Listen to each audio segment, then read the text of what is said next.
informativo. Hola, buenas tardes. Bienvenidos al informativo NTN 24, el canal de las Américas.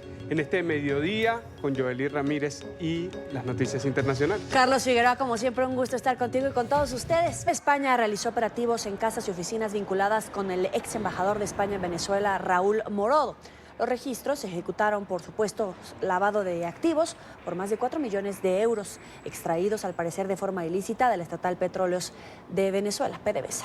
4 personas fueron detenidas, entre ellas un hijo del ex diplomático. Morodo fue embajador durante el gobierno del socialista José Luis Rodríguez Zapatero. El diplomático llegó a comparar al fallecido presidente Hugo Chávez con el Quijote. El reporte lo tiene Marcelo Moncayo en Madrid. Marcelo, adelante.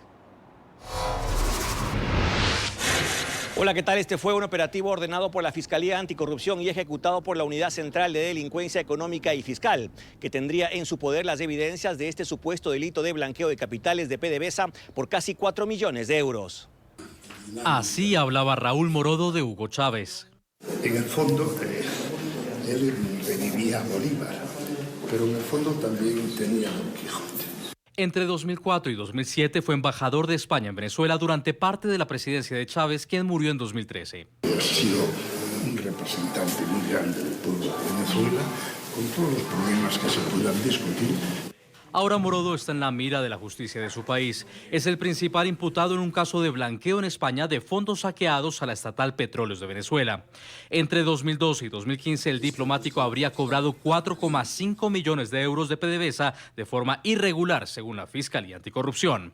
El dinero procedía de transacciones comerciales internacionales que, de acuerdo con las investigaciones, fue presentado como honorarios profesionales, producto además de un complejo conglomerado de empresas. La suma habría sido luego blanqueada con inversiones inmobiliarias. Por la trama, 4 personas fueron detenidas este lunes, incluyendo el hijo del embajador Alejo Morodo, quien habría cobrado 3,8 millones de euros de la compañía estatal venezolana a través de una empresa fachada panameña con cuenta en Suiza desde 2008 hasta 2013.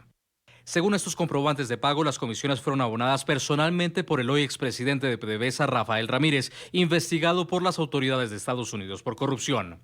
El diplomático Morodo continúa en libertad por su avanzada edad, 84 años, aunque ha sido citado a declarar ante los jueces. Además, sus oficinas en Madrid fueron registradas por las autoridades. Raúl Morodo fue embajador en Venezuela durante el gobierno del socialista José Luis Rodríguez Zapatero, mediador de los fallidos diálogos en República Dominicana entre el régimen de Nicolás Maduro y la oposición. Por ahora, el ex embajador en Caracas, Raúl Morodo, no fue detenido debido a su avanzada edad. En estos momentos tiene 84 años. Este es el informe Marcelo Moncayo, NTN 24, Madrid. Gracias, Marcelo. Buen día para ti.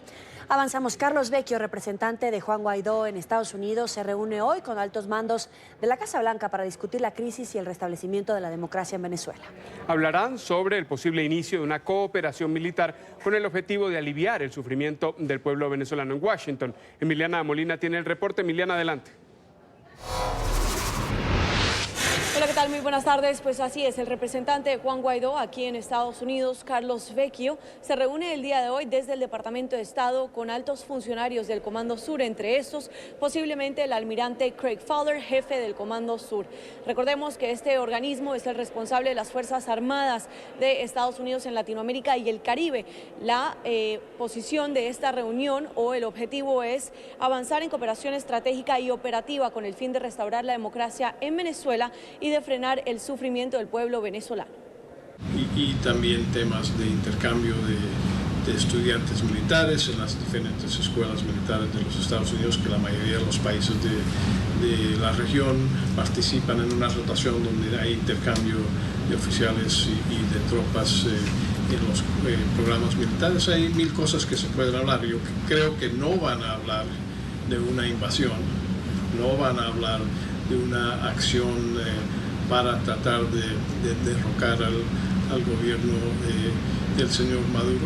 Eso es un tema político, diplomático, que no es un tema para las Fuerzas Armadas. Expertos aseguran que Estados Unidos aún está lejos de una intervención militar en Venezuela. Sin embargo, esta reunión forma parte de la estrategia de la administración de Donald Trump para continuar aumentando la presión al gobierno en disputa de Nicolás Maduro. Entre este tipo de presión hemos visto a diplomáticos sancionados, se les ha retirado también sus visados y de hecho se ha sancionado a PDVSA, la petrolera estatal de Venezuela. Todo esto mientras se están llevando a cabo diálogos entre la oposición y el gobierno en disputa de Nicolás Maduro con intermediación de Noruega. Esta es toda la información que tenemos desde Washington. Emiliana Molina, regreso al Centro Internacional de Noticias. Gracias, Emiliana. Y se conoce la primera imagen en libertad de Iván Simonovic. La esposa del excomisionario venezolano publicó una fotografía en su cuenta de Twitter donde se ve al expreso político junto a su familia. Simonovic fue liberado el pasado martes luego de que el presidente interino Juan Guaidó firmara un indulto a su favor. Bonnie Pertiñez, pareja del exoficial, agradeció a los venezolanos que luchan en favor de la libertad de los presos de conciencia en el país suramericano. En nombre de mi familia, quiero agradecer infinitamente a todos los ciudadanos valientes y solidarios quienes respaldan la lucha por la libertad de todos los presos políticos y el rescate de Venezuela, convertida hoy en una cárcel de 30 millones de habitantes. Nos vemos pronto. Otros 29 migrantes venezolanos desaparecieron luego de que naufragara una pequeña embarcación. El diputado Robert Alcalá denunció a través de su cuenta en Twitter sobre la desaparición de este bote pesquero en el que partieron clandestinamente el jueves pasado. La embarcación se dirigía hacia Trinidad y Tobago y había salido desde la población de Guiria, en el estado Sucre, al oriente del territorio venezolano. El legislador aseguró que el capitán del bote fue hallado y está hospitalizado. Se agudiza la escasez de combustible en Venezuela. Los ciudadanos se ven obligados a hacer largas filas para poder abastecer sus vehículos de combustible. Expertos explican que las plantas refinadoras del país están trabajando por debajo de su capacidad operativa en Caracas. Luis Alejandro Laya tiene el reporte. Luis.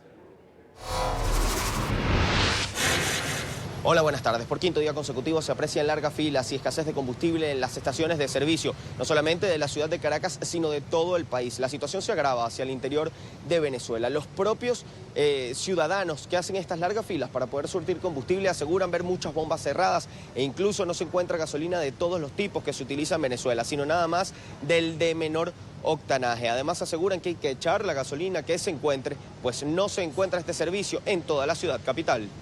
No, en la capital colas regulares, pero no tan fuertes como en el interior del país. Los videos que uno ve que son terribles, no sabría decir. Y escucho chateo y aparentemente es verdad que no hay gasolina en ningún lado. Aquí en Caracas son colas, estas colas no son normales y sí hay colas fuertes, pero no como esas de 2 kilómetros absurdas. Por lo menos hoy no tenemos 95, tenemos 91 apenas. Es lo único que tenemos ahorita. Y ayer tuvimos 95. Nos vino la gandola ayer, estamos esperando ahorita la gandola. Por su parte, los expertos indican que esta situación se debe a la paralización de la industria petrolera en Venezuela. De las 8 refinerías que hay en el país, nada más están funcionando 2, ninguna de ellas por encima del 10% de su capacidad. Aseguran que es una situación difícil de resolver y que se podría agravar en los próximos días. En Venezuela hay 6 refinerías, de las cuales solamente 2 están funcionando, que son Amuay y Cardón, a más o menos el 10% de su capacidad.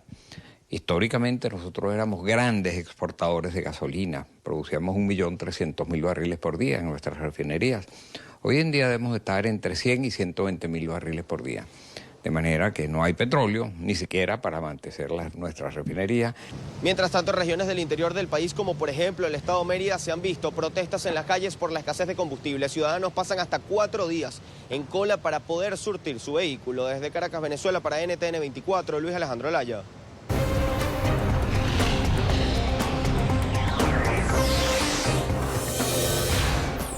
Tres días después de la recaptura del exjefe de las FARC, Jesús Santrich, en Colombia, esta tarde está previsto que se lleve a cabo la audiencia de imputación de cargos. La Fiscalía lo señala de 2 presuntos delitos: concierto para delinquir con fines de narcotráfico y narcotráfico. En Bogotá, Florencio Sánchez tiene toda la información. Florencio, buenas tardes, adelante.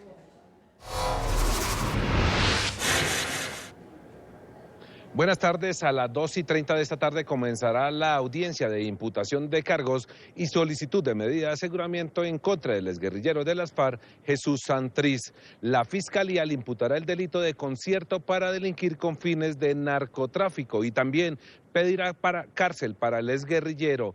Según se conoció en esta audiencia, la Fiscalía mostrará públicamente varias grabaciones y videos en las que aparece Jesús Santrich, al parecer negociando 10 toneladas de cocaína por $15 millones con emisarios del cartel de Sinaloa. También hay que decir que otra de las pruebas claves que tendrá la Fiscalía esta tarde en esta audiencia de imputación de cargos es una declaración de más de 3 horas de Marlon Marín, sobrino de Iván Márquez, quien aseguró que Jesús Santrich sabía de esa negociación y que inclusive desde el inicio habría participado y también ayudó a conseguir 15 kilos de cocaína, que era como la muestra para saber la pureza de la droga.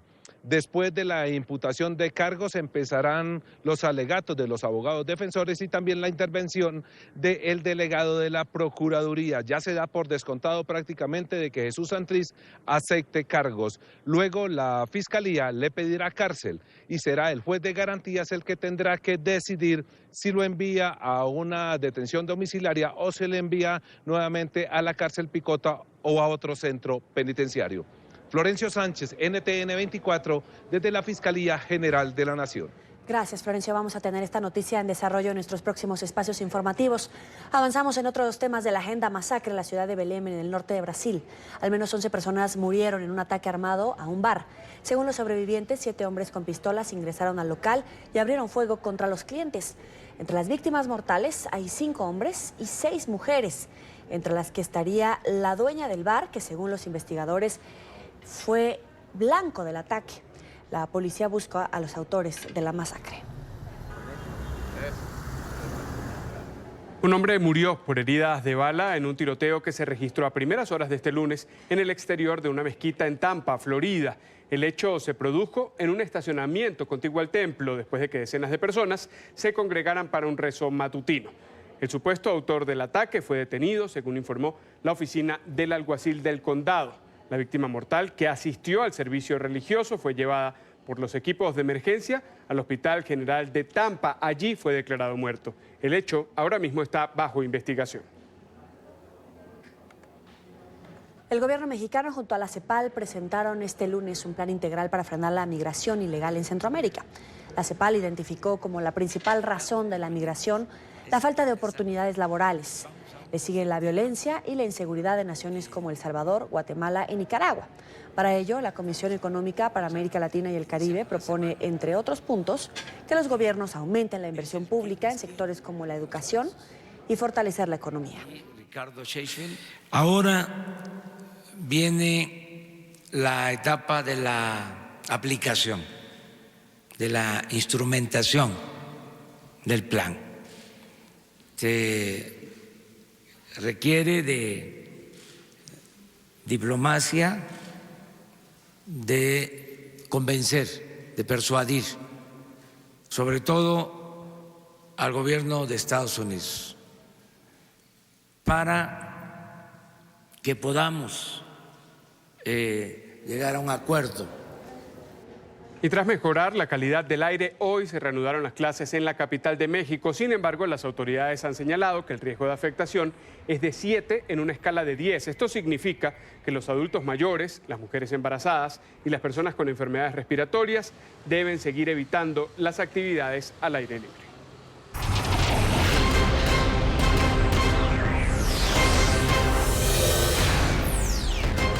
Escala la tensión entre Estados Unidos e Irán. El presidente Donald Trump advirtió al régimen de Teherán que sufrirá graves consecuencias si amenaza a la Unión Americana.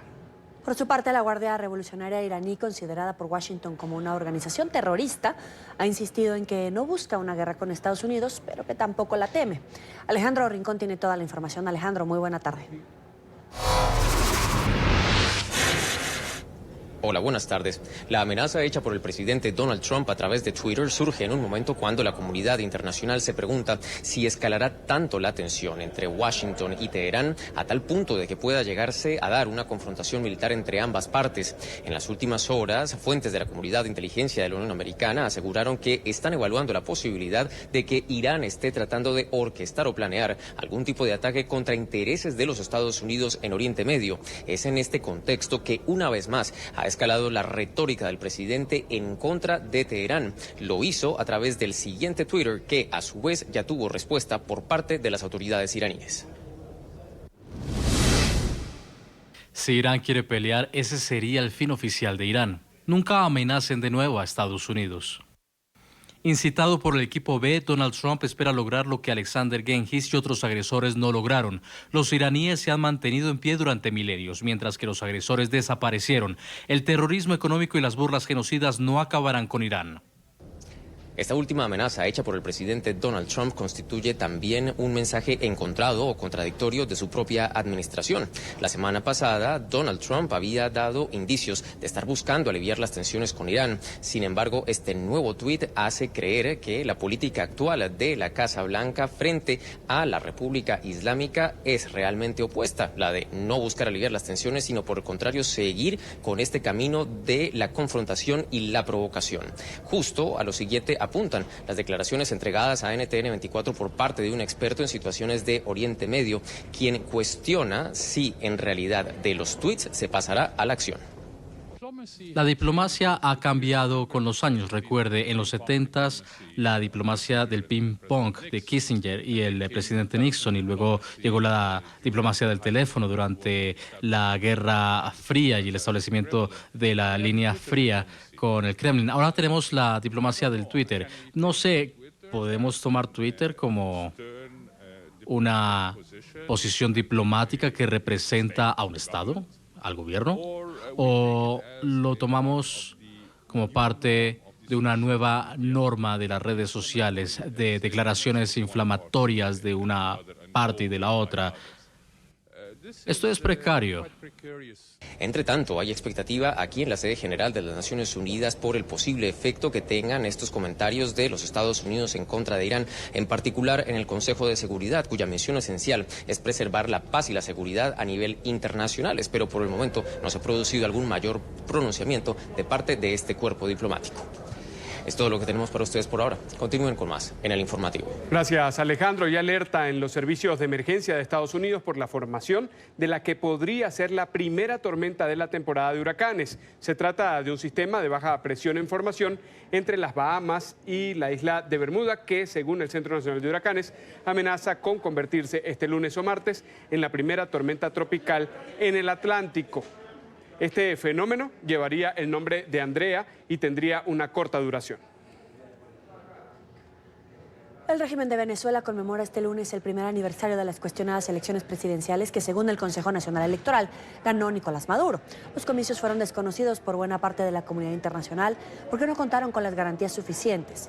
Fueron adelantados 7 meses, torpedeando los diálogos que se realizaron hasta inicios de 2018 en República Dominicana. El bloque opositor se abstuvo de participar porque sus principales candidatos fueron inhabilitados. Por eso considera que Maduro está usurpando el poder y en respuesta, en enero pasado, nombró como mandatario interino al presidente de la Asamblea Nacional, Juan Guaidó. En Nicaragua apareció atada y con signos de agresión una joven activista que estaba desaparecida desde el viernes. La familia de la joven había denunciado su secuestro por parte del régimen de Daniel Ortega. Zaida Hernández había participado en la primera mesa del fallido diálogo nacional. Fue liberada en la Catedral de Managua. Según el padre y rector de la catedral, sus empleados la encontraron frente a un portón de la iglesia con las manos atadas y con visibles signos de agresión. La joven llevaba puesta la misma ropa que tenía el día que desapareció. Estados Unidos ofrece excelentes oportunidades de negocios a los extranjeros. Cada día miles de personas de todas partes del mundo, especialmente de América Latina, ven en proyectos de inversión posibilidades de emigrar de manera legal a la Unión Americana. Miami se ha convertido en uno de los destinos preferidos por los latinoamericanos en materia de inversión en la compra y alquiler de inmuebles. Miami hoy es una de las sitios de las ciudades más deseadas para los inversionistas. Uno, ubicación geográfica. Estamos cerca a Latinoamérica, cerca a Europa, cerca a Oriente, y eso hace que hoy en día seamos la número 1 en comercio, número 1 en turismo, en todo lo que es hoy en día la infraestructura que tenemos.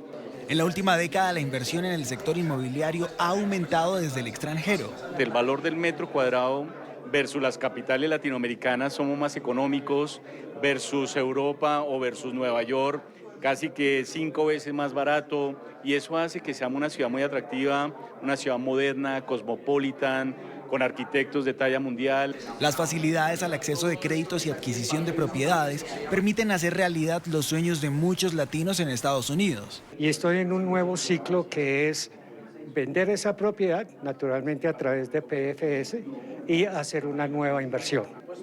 Los mínimos requisitos y las bajas tasas de interés son determinantes a la hora de decidir adquirir una propiedad. Si las personas quieren proteger su patrimonio, van a tener que dolarizar.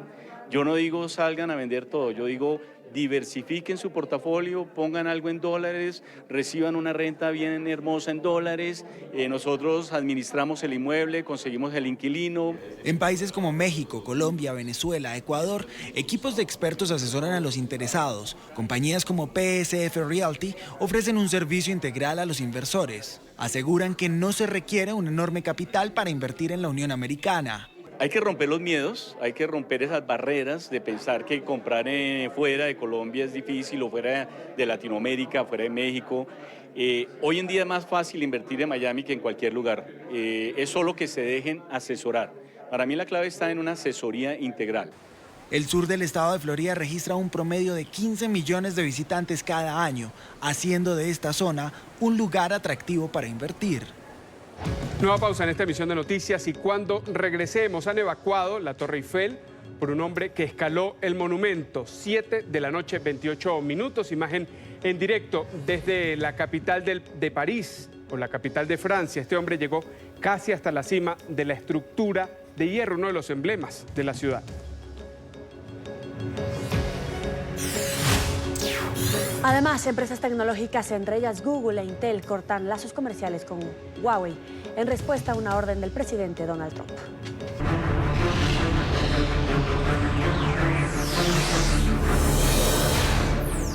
Un motín desatado por miembros del autodenominado Estado Islámico presos en una cárcel de Tayikistán deja 32 muertos. El motín comenzó la noche del domingo en la cárcel de Bagdad, donde se concentran alrededor de 1.500 presos. El Ministerio de Justicia explicó que algunos de los reclusos golpearon hasta la muerte a 3 guardianes y tomaron como rehenes a otros 5 para luego incendiar la enfermería e intentar escapar. Rusia negó este lunes tener relación alguna con el escándalo en torno a un video en el que el ya ex vicecanciller austriaco, el líder ultra, Heinz Christian Streich, se muestra dispuesto a incurrir en prácticas corruptas para llegar al poder. El político aparece en las imágenes hablando con una empresaria rusa. El video, que data de julio de 2017, cuando el austriaco no era aún vicecanciller, causó el fin del gobierno de coalición entre democristianos y ultranacionalistas. El canciller de Austria, Sebastian Kurz, anunció una investigación.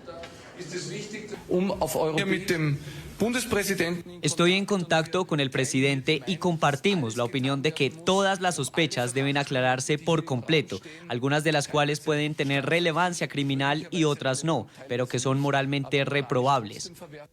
Haré todo lo posible junto con el presidente para garantizar la estabilidad en los próximos meses. También pido a los partidos de la oposición que hagan su contribución.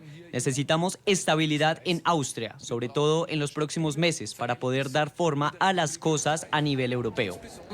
La Fiscalía de Suecia pidió la detención del fundador del portal Wikileaks por un supuesto caso de violación. Julian Assange permanece en una prisión de Londres, donde fue condenado a 1 año de cárcel por violar los términos de su libertad condicional. Se espera además una decisión sobre la petición de extradición hecha por Estados Unidos. Entre tanto, la defensa del australiano ha rechazado el registro de su habitación en la embajada ecuatoriana en Londres, donde permaneció casi 7 años, hasta que en abril el gobierno de Lenín Moreno le retiró el asilo por mal comportamiento. Los abogados de Assange acusaron a las autoridades ecuatorianas de haberle entregado las pertenencias del australiano a funcionarios de Washington. El comediante Vladimir Zelensky fue investido presidente de Ucrania. La ceremonia tuvo lugar un mes después de haber ganado las elecciones presidenciales con el mejor resultado en la historia del país desde su independencia de la Unión Soviética. Durante su discurso, el nuevo mandatario anunció la disolución del Parlamento en busca de una mayoría que le sea favorable para un mandato cuya prioridad será calmar el conflicto con los separatistas. En España, los 5 parlamentarios separatistas que permanecen presos por su implicación en actos de presuntamente haber cometido delitos relacionados con el proceso de independencia en Cataluña, acudieron a las Cortes, al Congreso y al Senado para tramitar su acreditación como diputados y senadores electos. El hecho ocurre una semana de las elecciones europeas que se llevarán a cabo este domingo 26 de mayo. Bajo estrictas medidas de seguridad llegaron hasta el Congreso de los Diputados los 4 políticos independentistas catalanes en prisión preventiva, que ganaron una curul en las pasadas elecciones generales gracias a una decisión del Tribunal Supremo de Justicia que consideró que estas personas debían retirar sus actas de diputados. Ellos tuvieron la autorización de presentar sus credenciales y de retirar sus actas de diputados, pero no podían en ningún momento tener contacto con los medios de comunicación. Por eso se evitó a toda costa que los medios los vieran. Las únicas imágenes disponibles fueron las que grabó el equipo del Congreso. Un operativo similar a este será el que se montará nuevamente este martes en el Congreso para la sesión inaugural de la nueva legislatura, que contará con la presencia del presidente del gobierno, Pedro Sánchez. Bueno, pues lo hemos comentado antes, dentro de la absoluta anomalía que supone tener a diputados electos pues absolutamente silenciados y encarcelados, pues cierta normalidad. Hemos encontrado a unos funcionarios muy amables, un dispositivo policial que nos ha permitido estar con ellos, así que, repito, cierta normalidad dentro de la más absoluta normalidad. Si algo no falla nunca es el Estado, y el Estado solamente lo que intentará es inhabilitarlos e intentará pues constantemente violentar sus derechos políticos, ¿no? De hecho lo hace diariamente. Hoy, por ejemplo, tendría que estar Oriol Junqueras aquí hablando con ustedes y no le dejan, y mañana seguramente pues tampoco, ¿no? Todo esto se da cuando falta una semana para las votaciones municipales, autonómicas y europeas, en donde el presidente del gobierno, Pedro Sánchez, espera que su partido, el socialista, se consolide como la principal fuerza política del país, tal como lo indican la mayoría de las encuestas. Ahora dicen que tengo un pacto con los independentistas, pero que esto de haber vetado los independentistas a Miquel Iceta como presidente del Senado, pues que es un señuelo. No, pues mirad, lo que ocurre es que el único pacto que existe es el de la derecha con la mentira, que es lo que ocurre, que lo único que han hecho durante estos 10 meses después de la moción de censura y después de las elecciones es mentir, insultar y ser desleales.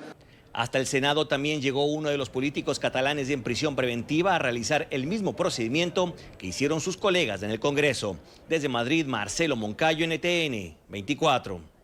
Las autoridades en París cerraron la Torre Eiffel por la presencia de un hombre que escaló este emblemático monumento sin autorización. Decenas de turistas se vieron obligados a evacuar la estructura debido a la emergencia. Personal de los bomberos y de la policía se ha desplazado hasta el lugar, cuyos alrededores fueron bloqueados al tráfico para así facilitar la intervención. En la cuenta de Twitter de la torre se informó que va a estar cerrada hasta nuevo aviso. Imágenes en directo desde París. Allí vemos al intruso que llegó casi hasta la cima de la gran estructura de hierro, uno de los emblemas de la capital francesa. Hasta el momento se desconoce qué lo motivó a escalar esta estructura. La eutanasia en Francia vuelve a ser centro de debate con el caso de Vincent Lambert, un hombre de 42 años que desde el 2008 se encuentra en estado vegetativo tras sufrir un accidente automovilístico. Sus padres se oponen a dejarlo morir, mientras que su esposa y sus hermanos piden el fin de estos procedimientos terapéuticos para mantenerlo con vida. Hoy se conoció que el hospital donde se encuentra internado comenzó la interrupción de los cuidados médicos por decisión judicial. Un caso divide a una familia y a la opinión pública francesa sobre la eutanasia. Mientras los padres de Vincent Lambert, quien se encuentra en estado vegetativo desde 2008, producto de un accidente de tránsito, se oponen a que sea desconectado de los aparatos que lo mantienen con vida, su esposa y sus hermanos abogan por una muerte digna y piden que se suspendan los tratamientos. Y es justamente esta decisión la que ya había sido tomada por un tribunal que ordenó este lunes que el hospital en el que se encuentra recluido Lambert interrumpiera los cuidados médicos tras una batalla judicial que lleva más de 6 años. Lo están desconectando gradualmente, poco a poco. Ellos son unos nazis, eso es lo que yo creo. No les diré lo que se merecen por hacer eso. Es una vergüenza. Nosotros pasamos toda la tarde con nuestro hijo y el doctor lo sabía. Estaba todo programado. Incluso se atrevió con frialdad a enviarnos un email. El anuncio ha generado un amplio debate en Francia, incluso con implicaciones políticas a pocos días de las elecciones europeas. Los padres de Lambert, quien sufrió lesiones cerebrales irreversibles, enviaron una carta a Emmanuel Macron pidiéndole su intervención. Por su parte, los abogados de la familia anunciaron que presentarán 3 nuevos recursos y remitieron el asunto al Comité sobre los Derechos de las Personas con Discapacidad de la ONU. Un hombre fue detenido por lanzar una malteada a un político de extrema derecha en Reino Unido. Los hechos se registraron en Newcastle luego de que Nigel Farage, uno de los líderes del Brexit, había encabezado un mitin político para promover su candidatura a las elecciones europeas. Y es que lanzar batidos a los políticos que apoyan la salida del Reino Unido de la Unión Europea se ha convertido en una forma de protesta, ya que ya se han registrado al menos 3 incidentes similares en Inglaterra en las últimas semanas. Realizamos este informativo en NTN24, el canal de las Américas. Los invitamos a que sigan informados en Twitter, nuestra cuenta @NTN24 y en la web ntn24.com. Feliz tarde.